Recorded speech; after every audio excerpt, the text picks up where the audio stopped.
Well, to say that we were shocked is probably a bit of an understatement. I mean, it had just come completely out of the blue. There was no sort of disciplinary process or warning. As I say, I'd been talking to David a couple of times over the previous few days. Maggie's first reaction was, you've obviously got to get the unions involved with this, which I agreed. So over the course of the next couple of days, I contacted the union, NASUWT. I also sent off a few emails to various members of staff to see if they knew anything about what was going on.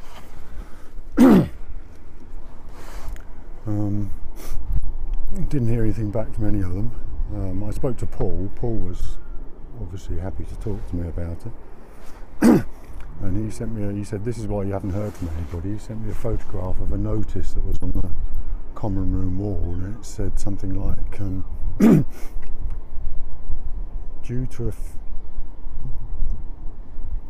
to recent incidents or something, we are concerned about Steve Lund's safety and his safety with other members of staff, or something along these lines. So he's been suspended. And that it said something like, no matter how concerned you might be for him, the school lawyers have, was it advised? Something like that. The school lawyer advised you should have no contact with him in any way. So that explained why I didn't hear from anybody, except for Paul. I think I don't know if it was another letter or an email or something, and it said that because I wasn't going to be allowed back in school because I have health and safety reasons, and that I had to go through for some sort of psychological testing to prove that I wasn't a danger to staff, pupils or myself. Obviously for a teacher to be told that they are considered potentially to be a danger to pupils is not something you really want to hear. It's not the sort of thing that goes with the job. So that was a little bit shocking. I was advised that I had to attend the Priory Clinic.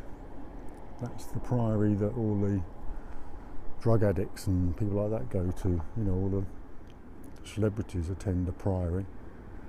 And that I was to sign these forms and say that the doctor there had permission to have access to all my medical records.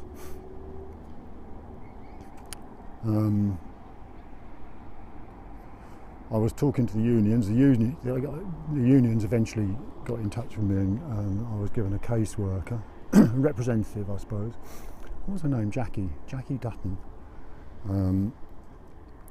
And in correspondence and talking to her on the phone, I said, can they do this? And they said yes. If they say it's a matter of health and safety, they can pretty well do what they want. Which is also how they managed to suspend you without any sort of process or, going through the school disciplinary procedure. So it was quite a good catch-all to get rid of me, get me out of school quickly like that.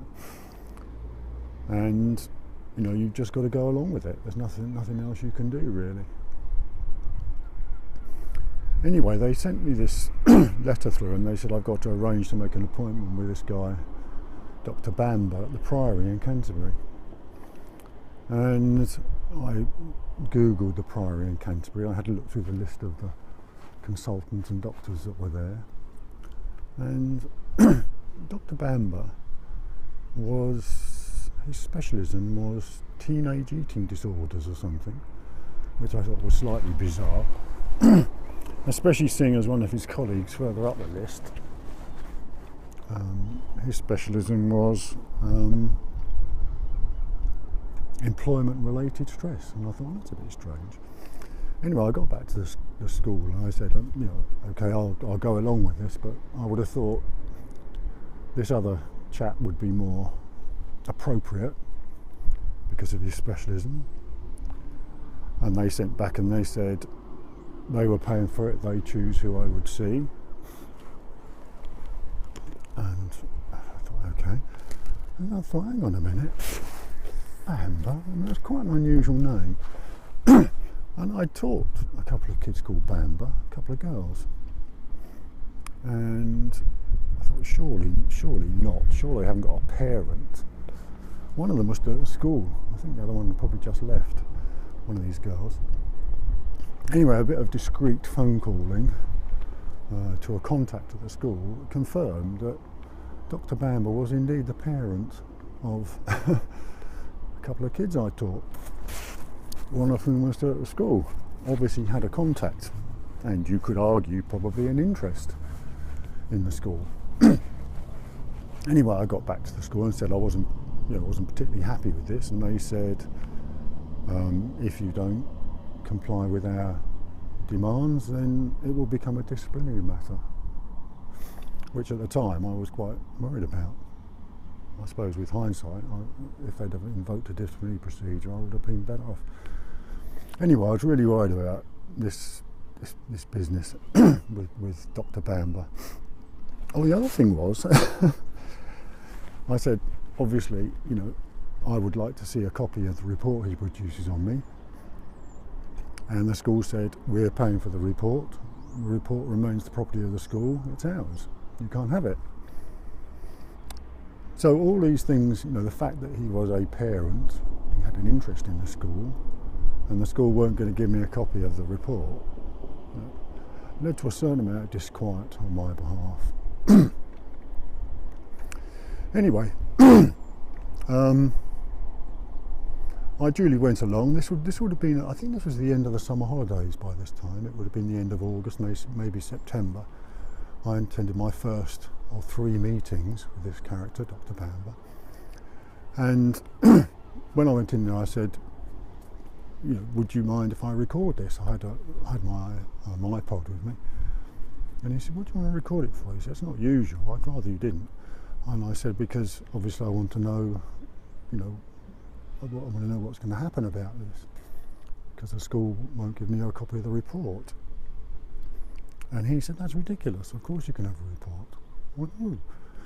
He said, it's a medical report on you. It's your right to have a report. So I sort of warmed to this guy a little bit as a result of that. Anyway, we had three sessions. Goodness knows what it cost the school to have 3 sessions at the Priory. I think they'd have spent the money on bloody computers, really. But anyway, that's another story. And in due course, the report was produced, and he sent me a copy of it, as he said he would. And obviously, it cleared me. It cleared me of everything. It was quite a hefty report, but the conclusion of it at the very end, where they said, was he safe to be in school? And they said, there's absolutely no reason why Mr. Lund can't be in school. There's absolutely nothing wrong psychologically with him. He is suffering from severe frustration. It was quite funny, really, because one of the questions the school asked him was what they could do to alleviate my problems at school, to make my coming back easier or something like that. And he said, almost sarcastically, I think, well, a reliable computer system would obviously help. And he said there was no reason why I couldn't be back teaching the children straight away. There was nothing wrong with me from that point of view. Though he did acknowledge that this globus pharyngeus, or whatever it's called, was probably induced by stress, but that didn't affect my teaching at all, or my safety. So anyway, that was that.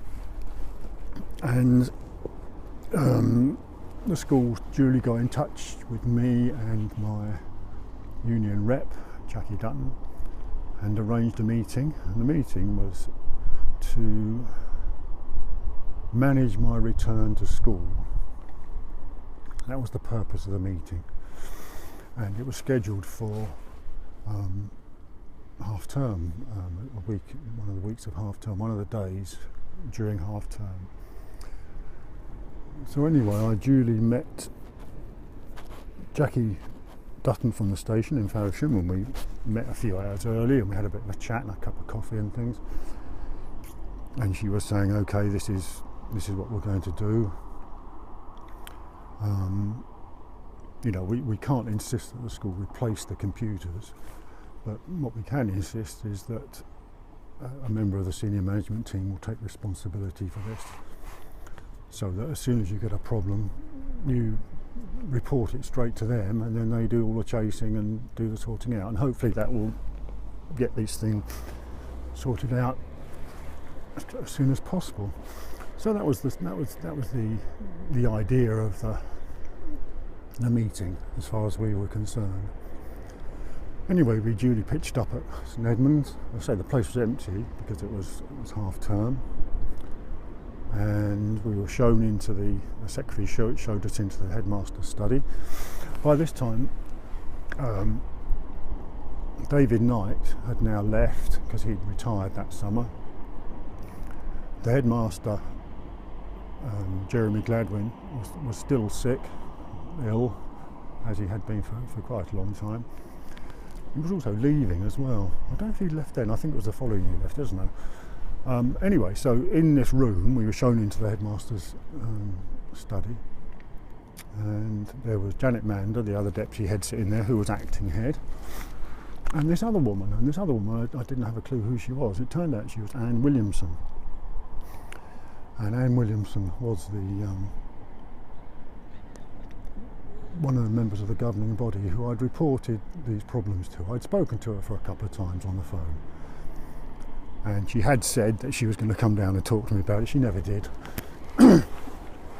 She made some excuse about they were all very excited and working out what they were going to do about Gladwin leaving. Anyway, so there was just these two people sitting there with a pile of paper, and Jackie and I sat down the other side of the big round table. And I forget, do you know what, I can't remember who it was that did the speaking. I think it was Williamson. I can't remember. But basically she said, we're just going to read this statement out. And she grabbed this couple of bits of paper and she started reading this statement. And it said things along the lines of,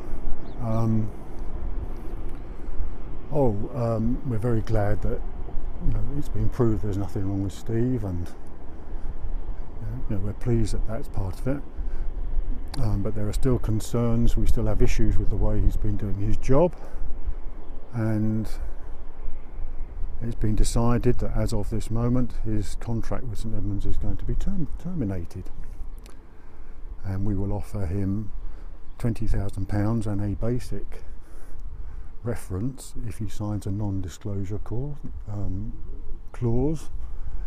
And here's the bit of paper, perhaps you could sign this. And that was that. It was about 2 or 3 minutes, and Jackie Dutton was speechless. I was speechless. She said, well, we're not going to do anything now, we need to discuss this. And we went outside, and it was just shocking. It was just completely shocking. She was in a state of shock. I mean, she wasn't wet behind the ears, this girl. She'd said she'd been doing it for 15 years or something, and she was gobsmacked. She said, I've never heard of anything like this since the 50s or the 60s.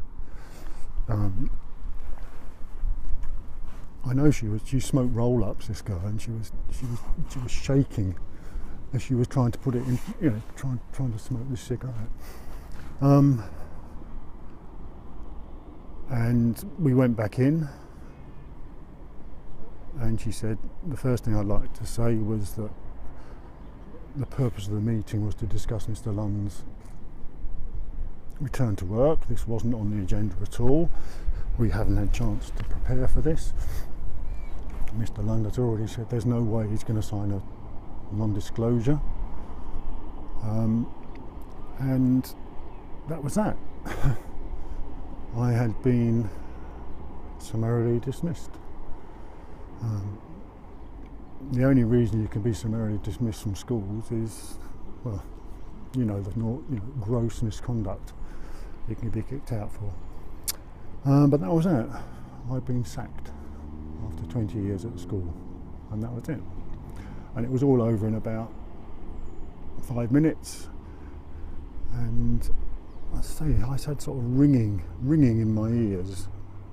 So I can't even remember who. I don't think Janet Mander said anything from what I can remember. Anyway, that was that. So in October 2010, my teaching career came to an end. I was a sacked teacher.